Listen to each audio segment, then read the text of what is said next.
minimum viable systems is really the point at which you reach escape velocity.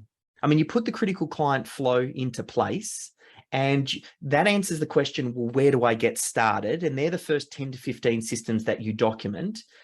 But at what point do you have the compounding effect of multiple systems all adding a little bit of value that you then reach escape velocity and start to take off?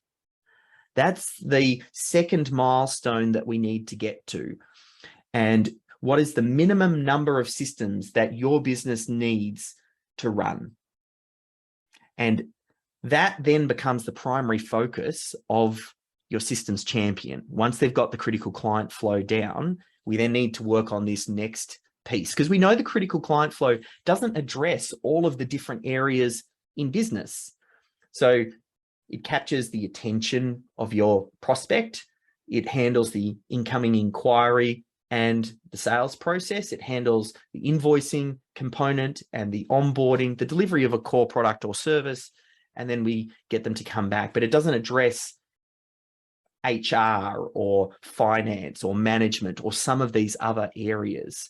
And what sometimes happens if someone starts this process of systemization, they put a couple of systems in place and they expect that that's going to magically transform their business, but they've just added a lot of little 1%ers and they're all kind of adding up.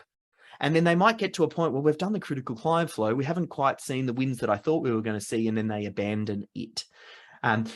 But if we get to MVS, that's the point at which it starts to sink in with the business culture. It's kind of like that inflection point, that turning point. So again, that's why I really focus in on making sure that businesses get to that point.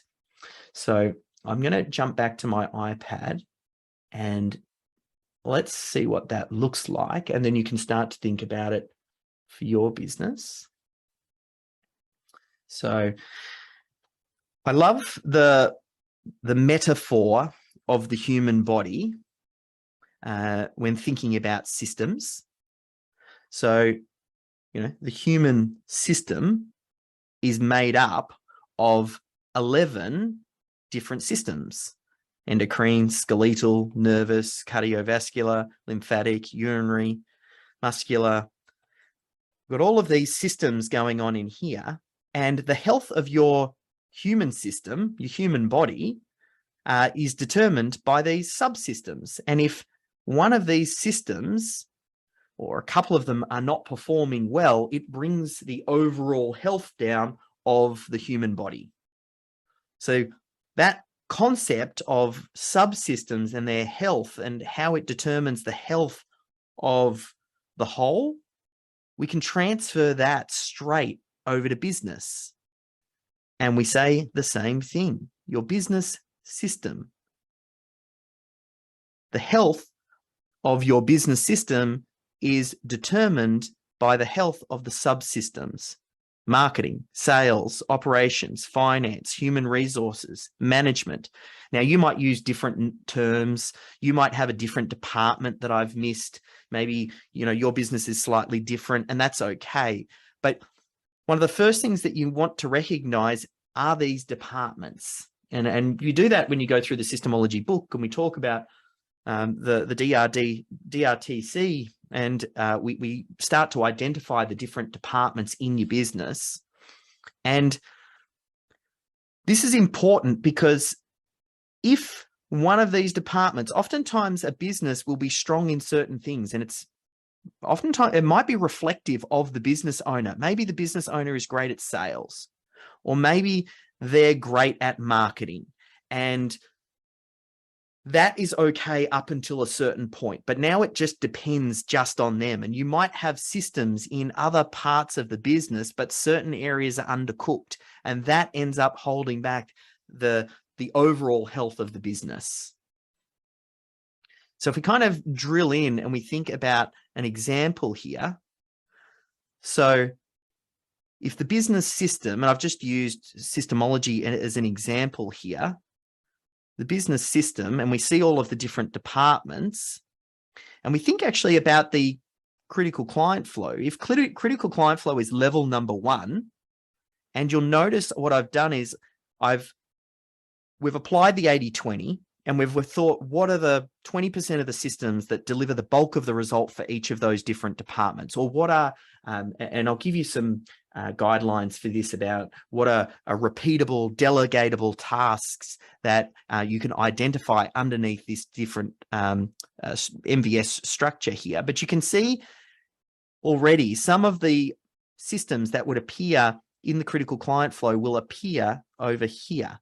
So let's say we say in marketing, and we're thinking about lead generation methods. Like that's another thing. Once you figure out what your departments are, it's critical that you have an understanding of what is the function of that department. Like, what is the essential thing that that department is there to do? Similar to the human body, each one of the different systems has a particular area or area of responsibility. You know, whether it's, hey, to keep the lungs moving, hey, to hold the body together, or to hold the bones. Like, each department has a different role to fill. Now, marketing, what is the role of marketing? It's to feed leads consistently into the business. And if we transfer some of the systems that we identified from our critical client flow, we can see here Facebook ads, YouTube ads, and maybe there's referrals. That's the top line of the critical client flow. Then what happens? We have an incoming inquiry, and then we might schedule a Zoom meeting and we prepare a proposal. And then if they're ready to go, we issue an invoice and we onboard them into your system. We deliver the primary product or service, and then potentially we get them to come back. So you can already see, by completing the critical client flow, you've already started to populate some critical systems in each of these different departments. But clearly, there's also a bunch of other systems that might not fall into the critical client flow.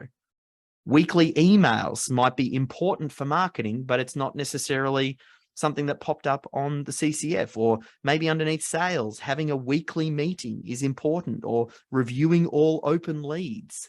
These are repetitive, essential tasks that potentially could be delegated.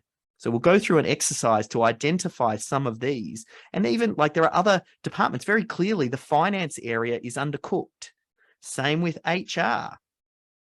So the next step that we need to think about is reaching, level number 2 is minimum viable systems. We go through the exercise now of expanding beyond the critical client flow to find what are the minimum number of systems here. And this is that escape velocity that I'm talking about.